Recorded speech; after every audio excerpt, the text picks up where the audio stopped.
It started, like many things do, in a moment so ordinary that its significance didn't register until much later. A Thursday evening. I'd just gotten home from work. A long day, nothing spectacular. I remember tossing my keys into the ceramic bowl by the door, the sound echoing faintly down the hallway. Kristen's voice carried faintly from the living room. She was on the phone, and though the tone was soft, something in it felt off. I wasn't suspicious, not then. Married 8 years, routines were the mortar of our days. She had her friends, her conversations, her laughter that floated from the kitchen to the bedroom like a familiar perfume. But this laugh, that evening, it struck me oddly, too high-pitched, too polished. I didn't interrupt her, just walked past to the kitchen, opened the fridge, and stared inside for longer than necessary. When I returned, she was off the phone, smiling. "Work was okay?" she asked. "Yeah." I nodded, giving a half-smile. "You?" She shrugged. "Same." That was it. Normal. But that small string of notes in her voice, just that one sound, lodged itself somewhere in the back of my mind like a splinter. You don't notice it immediately, not until it starts to fester. I didn't dwell on it. We had dinner, watched a movie. She dozed off beside me like always. I should have let it go. I wish I had. The first real crack appeared 2 weeks later. I had just gotten back from a grocery run. Nothing major, just milk, bread, a few cleaning supplies. Kristen was at work, or so I thought. I passed through the living room and dropped the bags on the table. That's when I noticed her phone on the couch. Unlocked. Now, you need to understand, I'm not the type to snoop. That isn't who I am. If trust is absent, then the foundation's already cracked. But something made me pick it up. Maybe curiosity. Maybe that splinter in the back of my mind itching again. Maybe intuition. The screen was open to her email, just an automatic sync. She hadn't closed the app. I scrolled, not far, not deep. Just one thread stood out. It was labeled Delivery Invoice. That's all. I clicked it. The body of the message detailed a flower order. Orchids, Kristen's favorite. Sent to our address. But here's the odd part. The sender wasn't me. And the message? It read, like I said, no one will know. Just enjoy them. No name. Just an anonymous flower delivery from someone confident they'd remain a secret. I remember staring at the message, rereading it. There was no card attached to the flowers. No indication they'd ever arrived. I hadn't seen them. A harmless gesture, maybe. A secret admirer. Or a joke between friends. But even then, I knew it wasn't that. Still, I didn't confront her. Not yet. Instead, I waited. And that became my new routine. Observing. I noticed her makeup changed subtly, more often, more refined. She stopped wearing her old comfy clothes on weekends, opting instead for jeans that fit a little too well, tops that dipped a little too low. Again, maybe nothing. Maybe she was just feeling good. But it didn't align with the woman who'd once worn the same university hoodie for 3 days straight and laughed about it. Then, there was the smell of cologne. Subtle, not mine. Not something she'd ever worn. It clung to the collar of her coat one rainy evening when she hugged me at the door. Just for a second. A whiff of something foreign. Something masculine. I took note of all of it. But I stayed calm. Rational. Because emotion clouds clarity. And I needed clarity. One night, while we were sitting on the balcony, wine in hand, she leaned against me and asked, "Do you ever get tired of routine?" The question floated in the air like a slow-moving fog. I considered it. "No," I said. "I find peace in it." She smiled faintly. "I used to. But lately, I don't know. I feel like I'm missing something." "What do you think you're missing?" I asked. She shrugged. "Hard to explain." We didn't speak much more after that. That night, I lay awake, the weight of her words pressing on my chest. Missing something. Not someone. Something. And yet, I knew, deep down, it was someone. But I wasn't going to chase ghosts. I needed more. And fate, as it often does, delivered. Not through a private investigator or a suspicious photo, but through a detail so small, so seemingly irrelevant, that no one would ever guess it would be the start of everything unraveling. And that detail? Well, I'll get to that soon enough. But trust me when I say, it was hiding in plain sight. All it took was one accidental glimpse. And from that moment on, everything changed. The next shift came quietly, like a breeze before a storm. It was a Sunday, and I'd taken Kristen's car in for service. Just the usual oil change and tire rotation. Something I did every few months without being asked. She never liked dealing with the mechanics. I didn't mind. I even went the extra mile, running it through a car wash and buying one of those cherry-scented air fresheners she liked. When I got home, I decided to vacuum the interior. As I pulled out the floor mats, my hand brushed against something tucked under the passenger seat. A crumpled receipt. Nothing out of the ordinary, at first, until I saw what it was for. Midtown Regency Inn. Room 204. 3 days ago. It was the kind of hotel you pay for by the hour, not a place anyone visits on business. Not somewhere Kristen would ever need to be. I sat there for a long moment, staring at that thin slip of paper. My heart didn't race. My hands didn't shake. I just felt, still, as if something inside me had gone quiet. I folded it, put it in my wallet, and said nothing. That's important. I said nothing. You see, I wasn't looking for a fight. I was looking for the truth, and I wasn't going to act until I had it all. That week, I started noticing more. Kristen used to leave her phone charging on the kitchen counter, the screen open to anyone walking by. Now it never left her side. At night, she charged it face down on her side of the bed, silenced, as if afraid the screen might whisper something in the dark. She also wore perfume more often, changed her makeup. Subtle things. Nothing you'd question out loud unless you wanted to start a war. But I noticed. Then one night, around midnight, I walked into our room to grab my charger. Her phone lit up just as I stepped in. A preview of a message flashed across the screen. Nico, same time next week? Last time was incredible. She stirred slightly when I bent to grab the charger. I didn't say anything. I didn't need to. I just walked out. Nico. I'd never heard that name before. Not in passing. Not in stories. Not even in those casual, work-friend conversations. Nico didn't exist in her official world. But clearly, he existed in her real one. Still, I waited. That Friday, I made dinner. Salmon, asparagus, white wine. Something we used to do often. She came home later than usual, claimed she'd been caught up in meetings. But she looked vibrant. Hair freshly styled, lipstick carefully applied. Not the look of someone who'd spent 12 hours in an office. We ate in near silence. I asked polite questions. She gave polite answers. Neither of us mentioned the growing distance, the careful lies folded into our routine. That night, she went to bed early again. I stayed out on the patio, the air cool against my face. The willow tree swayed in the dark, its silhouette like a dancer holding secrets. I thought about Nico, about room 204, about the receipt, still folded neatly in my wallet. And for the first time in a long while, I wasn't angry, just focused. I began to make small changes. Changed the passwords to my email. Opened a new savings account. I stopped syncing my calendar with hers. No drama. No fights. I was preparing. And then, just as I had decided to wait for her to slip, the moment arrived. But it didn't come with a phone call, or a lipstick stain, or even another receipt. It came with a detail so ordinary, so deceptively mundane, that it nearly passed me by.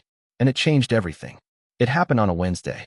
A slow, forgettable day with gray skies and a half-hearted drizzle tapping against the windows. I had taken the afternoon off, not because I had anything planned, but because I wanted to sit with my thoughts without the clamor of work drowning them out. Kristen was at the office, or so she said. I made coffee, sat in the living room, and looked around at the house we'd built together. The framed photos, the decorative pillows she picked, the little ceramic cat on the bookshelf she found at some street market and insisted on buying. Our life, curated in snapshots and souvenirs. But now it all felt staged, like props in a play that had quietly ended without the audience noticing. My phone buzzed. A calendar notification. It wasn't mine, it was hers. We had shared calendars for years. It started when we both kept missing appointments. But like most things in marriage, convenience had turned into habit. She hadn't realized it was still syncing. The notification said, lunch, Nico, Café Arlette, 1 p.m. Café Arlette. It wasn't far. A quiet little place on the East End, tucked between a florist and a bookstore. Romantic, discreet, and completely out of the way from her office. I stared at the screen. I didn't move.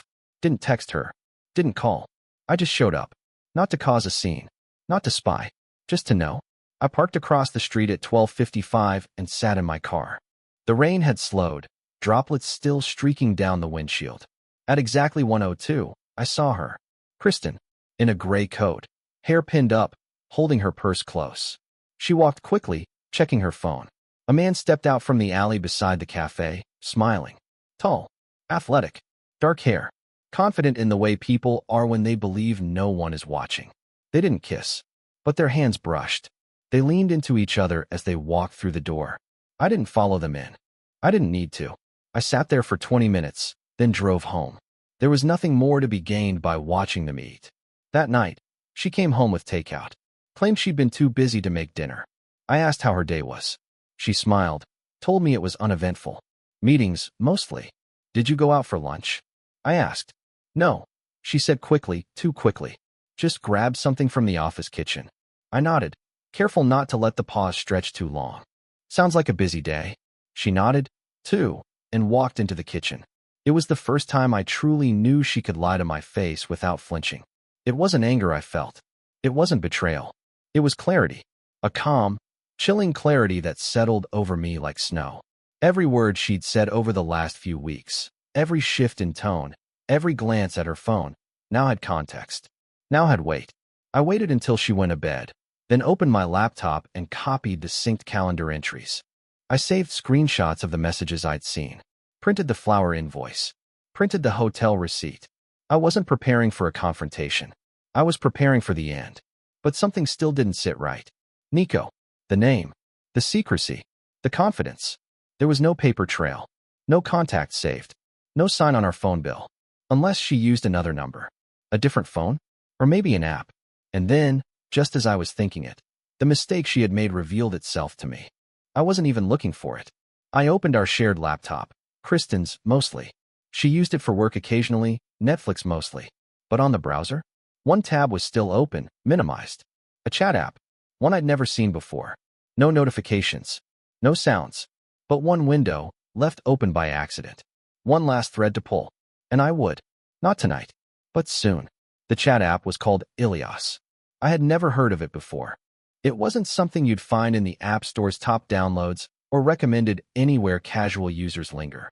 It was discreet by design, sleek, dark-themed, and apparently built for one thing: privacy. Kristen had minimized it. Not closed. Not logged out. It was the only careless thing she'd done so far. I stared at the screen for a long time, mouse hovering over the open window, until finally I clicked it. There it was. A thread of messages. Not hundreds. Just a few. No timestamps. No names. Just text bubbles. His were white. Hers were gray. The last message stood out first. His, "Can't stop thinking about yesterday. You always surprise me." Before I could scroll up, I heard the floor creak upstairs. I snapped the laptop shut and pushed it away, my heartbeat steady despite the adrenaline. I wasn't panicked. I wasn't scared. I was alert. Kristen didn't come down. Probably just turned in her sleep. I waited a few more minutes, opened the laptop again, and disabled the Wi-Fi. No syncing. No alerts. Just the saved thread. The earliest message I could find from her said, "I can't stop this anymore. I want more than moments in parked cars and secret hotel rooms." His reply, "You know what that means, right? You'll have to tell him eventually." "I know," she answered. It wasn't just lust. Not some passing fling she regretted. She wanted out. Wanted more. From him. And yet, she hadn't left. Hadn't told me. Why? Maybe she was waiting for the right time. Maybe she didn't think she could afford to leave. Or maybe she enjoyed the duality. The thrill of being desired while being safe. The messages were vague, but clear enough. Their rendezvous were prearranged, coded. Thursday flowers. Room 204 brunch. Blue coat day. They were careful, but not perfect. I copied the entire conversation into a Word document. Printed it. 3 pages total. Short, but damning. It didn't matter if the messages were encrypted or if the app had a fancy logo promising security. She had left the door open, and I had walked through it. I placed the pages in a folder. Labeled it plainly, separation materials. I didn't plan to confront her with them. Not yet. Because the more I watched her now, the more I realized something. She wasn't sure about him. There were hesitations in her tone. A second guess in her pauses. She was trying to maintain both lives, hoping one would collapse gently and give her the answer she was too cowardly to choose. And I was going to let her keep playing the game. Because now I was playing mine. That weekend, I suggested we take a short trip, just the two of us. I needed to see her in motion. See her when she wasn't lying to someone. Or at least, when she didn't think she was. She hesitated. Work's been intense lately. Just one night, I said. No pressure. She eventually agreed. We drove out to a cabin an hour away. Quiet. Peaceful. I made us dinner. She smiled a lot. Kissed me. Even reached for my hand as we sat by the fire. A part of me wanted to believe the performance. Another part wondered if she was testing herself, seeing if there was anything left between us. I kissed her back. Gently. Not with desire, but with calculation. If she was conflicted, I wanted her to feel it. The next morning, while she showered, I checked her phone. Nothing. No messages from Nico. Nothing suspicious. When she emerged, towel around her hair, she smiled. You seem happy today, she said. I nodded. I am. And in that moment, I was. Not because I trusted her again, but because I finally knew how I was going to end it. Not with a fight. Not with yelling. Not even with an accusation. No. I was going to let her trap herself. Let her make the final mistake. Because that's the thing about liars. They don't stop when they're ahead. They keep lying until the truth becomes unavoidable. And when it does, it hits like a brick. By Monday, I had made up my mind. I wouldn't wait for her to come clean. She wouldn't. She was too comfortable in the illusion she'd crafted.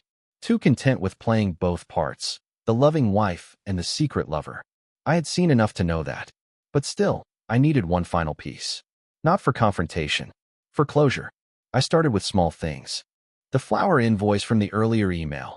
I called the shop a few days after I first saw it, pretending to be Kristen. Said I needed to reorder the same bouquet, but I'd forgotten the details. The woman on the phone was helpful. She pulled up the file. Orchids, yes. To K. With a card. You make me forget the world. She even read the name on the sender account without hesitation. Nico Warren. That was it. A full name. It clicked in the back of my mind. Kristen had mentioned someone by that last name once, months ago. Her company had brought on a new consultant, Warren Consulting. She mentioned someone in passing. Nico something, she had said. Young. Smart. Now I had a first and last name. I wasn't going to look him up. That wasn't the point. I didn't want to know him. I didn't care what kind of man he was. Knowing would only humanize him. And I had no intention of letting him become anything more than a final line in a chapter one was about to close. I continued to act normal. Calmer, even. I kissed Kristen goodbye every morning. Asked about her day when she came home. We ate dinner. Watched TV. She was none the wiser. I began sorting the finances. Quietly, methodically. I wasn't worried about hiding it. She never asked about the accounts. I moved my personal savings to a separate bank. Made copies of all our important documents. Insurance policies. The deed to the house. The car titles. I opened a private post office box under my name. When the time came, everything would be seamless. That Friday, Kristen left her laptop open on the kitchen table. She was upstairs on a call, unaware. I saw the screen wake up, the cursor blinking inside the Ilias chat window. I didn't open it. I didn't have to. The last message from her was still visible. He's been amazing lately. Almost like he knows. It's making it harder. He replied. Do you think he suspects? She hadn't answered yet. I stared at that message for a long time. Not because it surprised me, but because I realized that in her world, I was still the blind husband. Still unaware. Still unsuspecting. Her affection lately wasn't guilt. It was a test. She wanted to know how far she could go before I noticed. She wanted me to fail her trust, so she could feel less guilty for breaking mine. It was, in its own twisted way, brilliant. And that's why I smiled. Because she was about to realize that I hadn't just noticed, I had documented. I didn't want revenge. I didn't want to hurt her. I just wanted out. Clean. Dignified. Without shouting or slam doors. I wanted her to understand, deeply, that I had seen everything and still chosen not to scream. That would stay with her longer than any outburst. That night, we had wine. She leaned on me, kissed my cheek. You've been different lately, she said. How so? More patient. Warmer. I nodded, sipping my glass. I've had a lot on my mind. She didn't ask what. She just smiled, as if relieved. She thought she was winning. She didn't know that the final act was already in motion. Because while she played at secrets and restraint, I had done something she never expected. I had invited someone over. Someone who had no idea they were walking into the story they helped write. And that visit would change everything. It was a quiet Tuesday when I asked her to invite him over. Not directly, of course. That would have been too obvious. Instead, I planted the seed. Kristen and I were finishing dinner. Her phone buzzed once, then twice. She glanced at it briefly, her expression unreadable. When she looked up, I smiled. "You know," I said, "we haven't had anyone over in a while." She blinked. "What do you mean?" "Friends. Dinner. We used to host all the time. Thought it might be nice." She sipped her wine, searching my face. "You want to have people over?" I nodded. "Yeah. Maybe someone from your office?" That was the moment. She hesitated. Just for a second. "Like who?" "Oh, I don't know," I said casually. "That guy, what's his name?" "Nico Warren. Didn't you mention he's new to town?" She froze, the stem of her wine glass still pressed between her fingers. "Nico." I nodded. "You said he was interesting. You talked about him a while back. Seemed like someone worth knowing." She looked down. "I didn't think you remembered that." "I remember most things," I said. She didn't speak for a few moments. Then she cleared her throat. "I don't think he's the type for dinner parties." "Try anyway," I replied smoothly. "See if he bites." She nodded slowly, but I could see the thoughts colliding behind her eyes. She was trying to decipher my motive, trying to figure out if I knew. But I kept my expression level. She would question it. She would panic. She might even cancel. But she didn't. 3 days later, she told me over breakfast that Nico had accepted. "He's just coming for a drink. Not dinner," she added quickly. "Fine by me," I said, buttering toast. Saturday arrived. I cleaned the house. Set out glasses. A bottle of scotch. Nothing overdone. Kristen was quiet most of the day, flitting between nervousness and forced calm. At exactly 7, the doorbell rang. She hesitated by the mirror, fixing her hair one last time, then opened the door. He was taller than I expected. Clean cut. Buttoned shirt under a navy coat. He looked like someone who didn't expect consequences. "Martin, this is Nico," she said, voice too bright. "Nico," I said, shaking his hand firmly. "Good to finally meet you." "Likewise," he replied, a little too confidently. We made small talk. I offered drinks. He took whiskey. Kristen took wine. I drank water. We sat in the living room. I let him talk about his work, his background, how he liked the city so far. He was smooth, polished, probably used to walking into married lives and taking whatever space he could. I waited. I let him build comfort. Then I shifted. "So, Kristen tells me you two have been working closely," I said, voice level. He glanced at her. She shifted in her seat. "Yes," he said. "Quite a few projects together." "Must be nice," I said. "Sharing late nights. Quiet offices. Intimate settings." Silence. He smiled, but it faltered. "Yeah, the job keeps us busy." Kristen looked at me. Her wine glass trembled slightly in her hand. I leaned forward.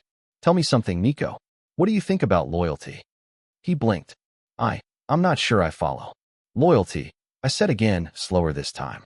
"To your employer. To your friends. To the people who trust you." He shifted uncomfortably. "It's important, I guess." I nodded. "I agree." Then I stood, walked to the cabinet, and retrieved the folder. Kristen sat upright. "Martin, I just want to show him something," I said, holding her gaze. Then I turned to Nico and placed the folder on the coffee table. "This is a collection of your private exchanges with my wife." His face drained of color. Kristen stood, panicked. "Martin, please don't." "I'm not angry," I said calmly, cutting her off. "I just want him to see what he helped create." Nico didn't open the folder. He didn't move. "I know about the flowers, the hotel, the messages, all of it," I said, still steady. "And I invited you here to look you in the eye and give you one chance to say something real." Silence. Kristen's breathing was shallow, her eyes wide. But Nico, he said nothing, just stared at the folder like it might catch fire. I stepped back.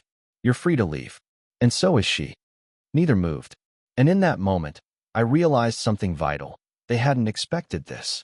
They had expected rage, tears, a broken man begging for answers. But all they got was a man who knew everything and still remained calm. And that terrified them more than anything else. Nico didn't speak. He sat stiffly, his whiskey glass untouched, his knuckles white against the rim. Kristen stood behind him, eyes darting between the folder and me. I could feel her trembling from across the room. I waited, not to hear an apology, because that wasn't coming. Not from him, not from her. I waited to see how they would respond to stillness, to control, to the absence of the explosion they had braced for. Nico finally stood. Not a word. No defense. No denial. He looked at Kristen, then at me, and offered a thin, hollow nod. The kind people give at funerals. Then he walked to the door, opened it, and stepped out into the night without another sound. The door clicked shut, and just like that, he was gone. Kristen stared at the closed door as if trying to will him back. But he wasn't coming back. Not tonight. Not ever. Whatever image she had built of him, that strong, confident man, had just folded in on itself. He couldn't even face what he had helped create. She turned slowly, her lips parting to speak. But I raised a hand. Don't, I said, calm but firm. She froze. Her mouth closed again. The wineglass still shook in her hand. I want you to sit, I said. She obeyed, lowering herself onto the couch like a child called to the principal's office. Her shoulders slumped, and the silence between us swelled until it filled the room. I sat across from her, the coffee table between us like a barrier. You've had months, I said. Months to be honest. To say something. To end this. She didn't respond. You let him walk into my house. Drink from my glass. Pretend this was a life he could visit and leave at will. Her lips quivered. I didn't mean. I cut her off. You didn't mean for me to find out. That's all you didn't mean. She flinched. I reached for the folder, removed the top page, the hotel receipt, and slid it across the table. This was under your seat. You left it there. That's how it started. Her hand moved slightly, then stopped. She didn't touch the paper. I didn't go looking for this, Kristen, I said. You brought it to me. Every detail, every lie. You handed it over one careless moment at a time. I was confused, she whispered. No, I said. You were selfish. Tears welled in her eyes, but I felt nothing watching them fall. I had felt everything already. Shock, hurt, disgust. Now, all that remained was clarity. I wasn't perfect, I continued. But I was loyal, and I deserved the truth, even if it was ugly. I didn't want to hurt you. I gave a humorless smile. You just didn't want to lose comfort. She looked away. I knew you were cheating long before today. The flowers, the messages, the lunches. I could have confronted you weeks ago, but I wanted you to finish the story. I wanted to see how far you'd go before it all collapsed. She whispered something, but I didn't ask her to repeat it. Now, I said, you don't have to choose anymore. He's gone. And so am I. Her eyes snapped up. Martin, please. Don't do this now. Not like this. Not like this. I leaned forward. You mean not with dignity? Not with restraint? You wanted drama? Screaming? Furniture thrown? No, I won't give you that. You'll remember this moment not because it hurt, but because I didn't let it shatter me. She broke into tears then. Real, deep sobs. But I didn't move to comfort her. That wasn't my job anymore. I've already started the separation process, I said. The lawyer will contact you Monday. I'm not contesting anything but the timeline. I want this done fast. She nodded, barely able to breathe through the sobs. I stood. You can stay here tonight. I'll go to a hotel. But tomorrow, I want you to start making arrangements. As I walked past her, she reached out, touching my wrist lightly. Was it ever real for you? She whispered. I looked down at her hand, then slowly pulled my arm away. Every moment, I said. And that's what makes this so final. And then I left her there, surrounded by quiet, by empty glasses and unopened folders, by the weight of her own choices. There would be no fight, only consequence. I didn't go to a hotel that night. Instead, I drove aimlessly for over an hour, past the city lights, into the quieter neighborhoods where the roads narrowed and the houses thinned. I wasn't escaping. I was processing, running through every word, every glance, every half-truth Kristen had ever laid before me like breadcrumbs. And then, somewhere between reflection and resignation, the final piece clicked into place. It had always been there, an oversight, a detail so subtle I hadn't thought twice about it. But it wasn't the receipt, not the chat messages, not the invitation. It was a single comment, one she made weeks ago, long before the tension between us rose. We were watching a movie, something old, a noir film. The lead actress had just been kissed by her lover when Kristen said, almost absently, she's wearing the same necklace in the flashback, even though the scene is supposed to be 3 years earlier. Continuity error. I had shrugged at the time, not really registering the remark. But now, it echoed in my mind. The necklace. Kristen had a gold pendant, thin, oval-shaped. I hadn't seen it in years. She used to wear it early in our marriage, said it was her grandmother's. Then it vanished. But it had returned, subtly, about 2 months ago. I'd seen it in the reflection of a mirror once, dangling beneath her coat collar. Thought nothing of it. But in the photos from the cabin weekend, the one she had posted on social media, she wasn't wearing it. That struck me. Because I had checked her suitcase that weekend. I packed it even. And the necklace wasn't there. Which meant she hadn't worn it around me since. But she wore it somewhere. For someone. I parked the car in a dark lot near a closed bookstore and opened her Instagram again. She didn't post often, but when she did, she tagged people. I scrolled. And there it was. A photo from her office holiday party. Posted by a coworker, not her. Kristen. In the background. Laughing. Hair up. Holding a champagne flute. Wearing the gold pendant. I zoomed in. She wasn't looking at the camera. She was looking at Nico. He was looking back. And between them, the kind of unspoken language only two people carrying a secret could share. But that wasn't what undid me. It was what I found next.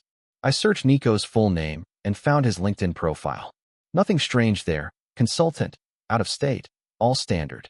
But a photo of him at a recent conference had been uploaded by the event organizers. He was seated at a long table.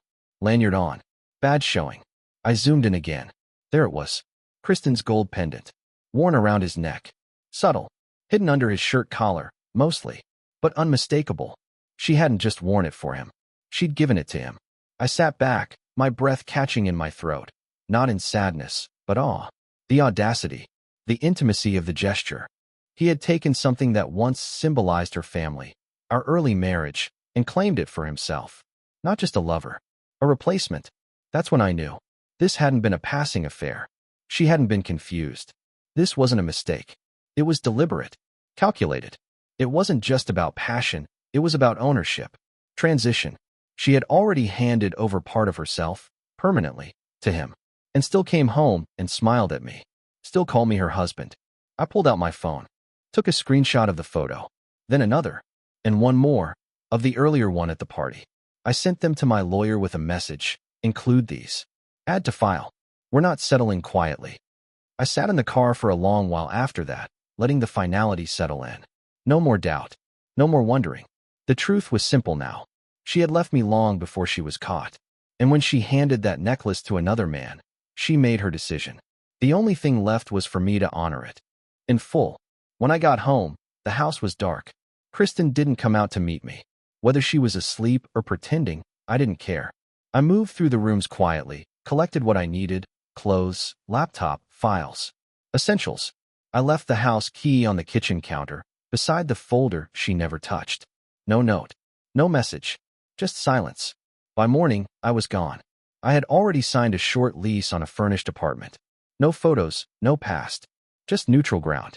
My lawyer filed the paperwork that afternoon. We weren't doing separation. This was dissolution, with cause. The necklace alone sealed that. Kristen found out by envelope. Served at home. 2 days later, her name appeared on my phone. First a text. Kristen, can we please talk? I didn't reply. Then a call. I let it ring. Finally, an email. Long. Regretful. Saying she was lost. That Nico wasn't what she thought.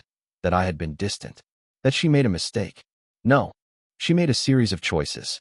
She called my sister next, then my mother. They didn't give her comfort.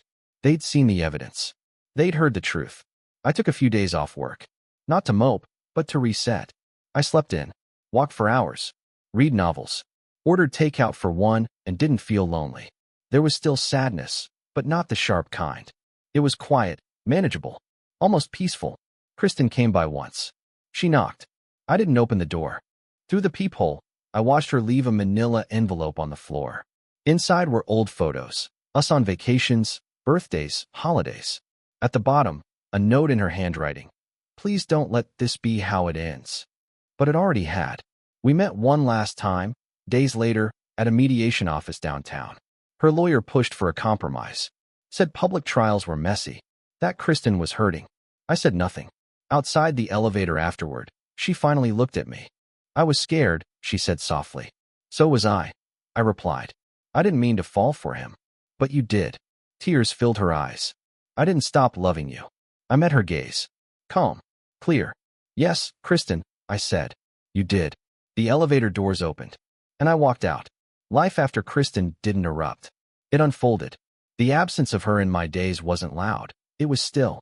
Mornings were quiet. Evenings were calm.